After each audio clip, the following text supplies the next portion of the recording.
இப்போ நம்ம பார்க்க போகிறது ரொம்ப ரொம்ப இம்பார்ட்டண்ட்டான 10 மார்க் கொஷின். எக்ஸாமில் அடிக்கடி கேட்கக்கூடியது. A computer contain 10,000 resistors. When any resistor fails, it is replaced. ஒரு கம்பெனியில் 10,000 ரெசிஸ்டர்ஸ் இருக்குது. அதில் ஏதாவது ஒரு ரெசிஸ்டர் ஃபெயில் ஆனால் கூட அது உடனே ரீப்ளேஸ் பண்ணிடுவாங்க. அந்த மாதிரி காஸ்ட் ஆஃப் ரீப்ளேஸிங் ஒரு ரெசிஸ்டரை ரீப்ளேஸ் பண்ணுறதுக்கு இண்டிவிஜுவலாக ₹1 ஆகுது. ஆனால் மொத்த ரெசிஸ்டார்ஸையும் ஒரே டைமில் ரீப்ளேஸ் பண்ணுறதுக்கு அதோடைய காஸ்ட் வந்து 35 பைசா ஆகுது. would be reduced to 35 paise. The percentage of surviving resistors S of t at the end of the month t and P of t be the probability of the failure during the month t as follows. கீழே கொடுத்துருக்க மாதிரி இருக்கும். இப்போ நம்ம என்ன பண்ணணும், இதோடைய optimal replacement plan என்ன அப்படின்னு கண்டுபிடிக்கணும். ஸோ ஆப்டிமலாக நம்ம எப்படி ரீப்ளேஸ் பண்ணுவோம், என்ன டைமில் ரீப்ளேஸ் பண்ணுவோம் அப்படின்றத கண்டுபிடிக்கணும். அதுக்கு முதல்ல நம்ம எப்படி ரீப்ளேஸ் பண்ணுறோம், number of resistors replaced at the end of the month. First மந்தில் வந்து எத்தனை ரெசிஸ்டர்ஸை வந்து நம்ம ரீப்ளேஸ் பண்ணியிருப்போம் அப்படின்னு செக் பண்ணுறதுக்கு நம்ம முன்னாடியே பார்த்த மாதிரி ப்ரீவியஸ் வீடியோவில் ரெகர்சிவ் ஃபார்முலானா என்ன, எக்ஸ்பெக்டட் நம்பர் ஆஃப் ரீப்ளேஸ்மெண்ட்ஸ்னால் என்ன எல்லாமே பார்த்தோம். ஸோ அதில் வந்து இதுக்கான ஃபார்முலா கொடுத்துருப்பேன். Summation i is equal to 1 to i minus 1. Summation n is equal to 1 to i minus 1 ni minus ni dot pi அப்படின்னு வரும். ஸோ அதில் வந்து ஃபஸ்ட்டு n0 வந்து நம்ம 10,000 ரெசிஸ்டார்ஸ்ன்னு ஃபிக்ஸ் பண்ணிக்கிறோம். இப்போ n0 ஃபிக்ஸ் பண்ணிட்டு n1 is equal to summation ni minus 1 into piன்னு போடும்போது ஐயோட வேல்யூ 0. ஸோ 0 minus 1 0 ஆகிடும். P1ஓட வேல்யூ P1 வந்து probability of the first one வந்து 0.03. ஸோ 0.03யோட மல்டிப்ளை பண்ணும்போது 300 வருது. அடுத்த ஸ்டெப்பில் இந்த வேல்யூவை n1ன்னு வச்சுக்கிறோம். நெக்ஸ்ட்டு ஸ்டெப்பில் n2 கண்டுபிடிக்கிறதுக்கு n0 P2 plus n1 P1 அப்படின்னு வச்சு 10,000 resistors into P2 probability 0.07 plus 300ன்ற நம்ம n1க்கு எடுத்துக்கிட்ட இந்த வேல்யூ, ப்ரீவியஸ் இதில் எடுத்துக்கிட்ட வேல்யூ இன்ட்டு 0.30 இப்படி போட்டு நம்ம வந்து வேல்யூ கண்டுபிடிக்கிறோம். n2 கண்டுபிடிச்சாச்சு. இதே மாதிரி n3 n4 n5 n6 எல்லாமே கண்டுபிடிக்கணும். ஸோ ஃபஸ்ட்டு n வந்து எப்படி இருக்கணும்னா n0 n1 n2 n3 அந்த மாதிரி போகணும். p வந்து எப்படி இருக்கணும்னா ரிவர்ஸ்லேருந்து வரணும். அந்த பக்கம் லாஸ்ட்டில் என்ன நம்பர் இருக்கோ அந்த நம்பர் கூட P1 P2 P3 P6 வரைக்கும் நம்ம போடணும். P1 P2 P3 எல்லாமே ரிவர்ஸில் வரும். n0 n1 எல்லாமே வந்து ஸ்ட்ரெயிட்டாக வரும்.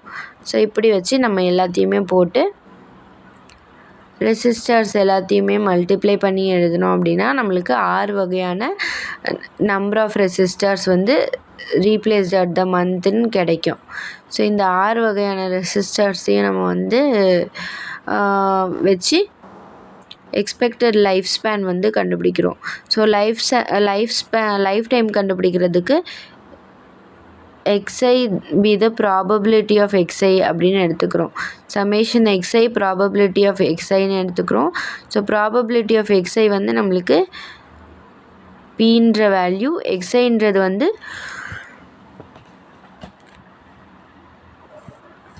இங்கே இருக்கிற s. ஸோ ஒவ்வொரு எஸ்ஸுக்கும் ஒவ்வொரு எக்ஸையும் ஒவ்வொரு டீன்னு எடுத்துக்கிறோம். ஸோ டி 0 ஆயிடுது அந்த டேர்ம். அதுக்கப்புறம் t is equal to 1 அந்த டேர்ம் 1 இருக்குது. 1 into probability 2 into probability 3 into probability அப்படின்ட்டு ஒவ்வொரு ப்ராபபிலிட்டியும் ஒவ்வொரு நம்பர் கூட மல்டிப்ளை பண்ணும்போது 4.02 கிடைக்குது. இந்த 4.02 ஒரு பக்கம் வச்சுட்டு average number of failures per month கண்டுபிடிக்கிறோம். Is equal to number of total number of resistors divided by mean age. Mean age is equal to 2488 கிடைக்குது. இந்த 2488 நமக்கு கொடுத்துருக்கிற காஸ்ட் பர் ரெசிஸ்டரோட மல்டிப்ளை பண்ணும்போது திரும்பவும் 2488 தான் நம்மளுக்கு கிடைக்குது. தென் 300 into 1 plus 10,000 into 0.35 அப்படின்னு நம்ம கேல்குலேட் பண்ணுறோம். அதாவது n1 into 1 plus n1 into 1 plus 1ங்கிறது நம்ம எடுத்துக்கிட்ட அந்த cost of replacement. So cost of replacement total cost of replacement வந்து ni into 1 plus total number of resistors into the 0.35.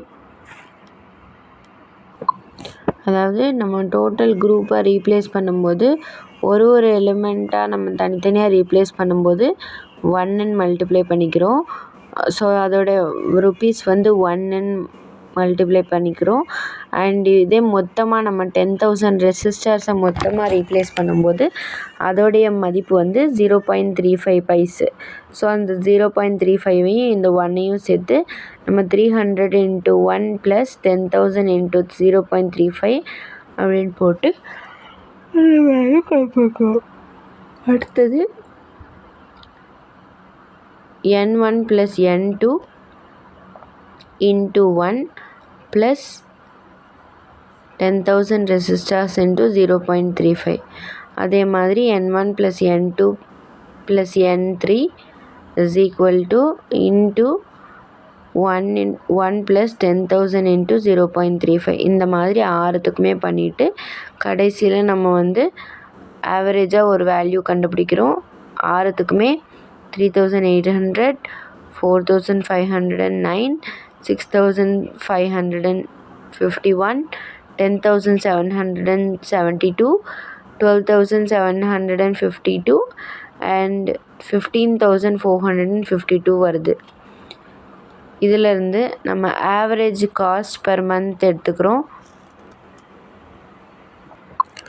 Average cost per month எப்படி கண்டுபிடிக்கணும் அப்படின்னா 3,000 divided by 1, ஏன்னா அது வந்து n1.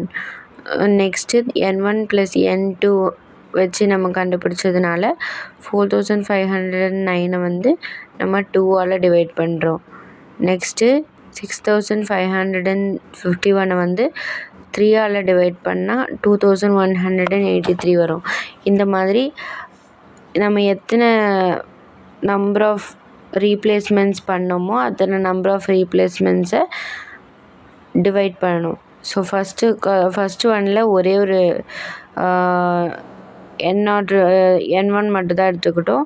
நெக்ஸ்ட்டில் n1 ப்ளஸ் n2ன்னு எடுத்துக்கிட்டோம். ஸோ அதனால் 2ஆல் டிவைட் பண்ணோம். அதே மாதிரி 3 எலிமெண்ட்ஸ் 3 n1 n2 n3 3 எடுத்துக்கிட்டோம். அதனால நம்ம வந்து 3ஆல் டிவைட் பண்ணுறோம். அதுக்கப்புறம் 4 எடுத்துக்கிட்டோம், 4ஆல் டிவைட் பண்ணுறோம். அதுக்கப்புறம் 5 எடுத்துக்கிட்டோம், 5ஆல் டிவைட் பண்ணுறோம். இந்த மாதிரி எல்லாத்துக்குமே ஒரு ஆவரேஜ் வேல்யூ எடுத்தாச்சு. இப்போ இந்த ஆவரேஜ் வேல்யூலேருந்து மினிமமாக இருக்கிறத கம்பேர் பண்ணி கண்டுபிடிச்சோம் அப்படின்னா அதுதான் வந்து 3rd மந்த்துக்கு ஆவரேஜாக ஆக போகிற செலவு. ஸோ இந்த செலவு வந்து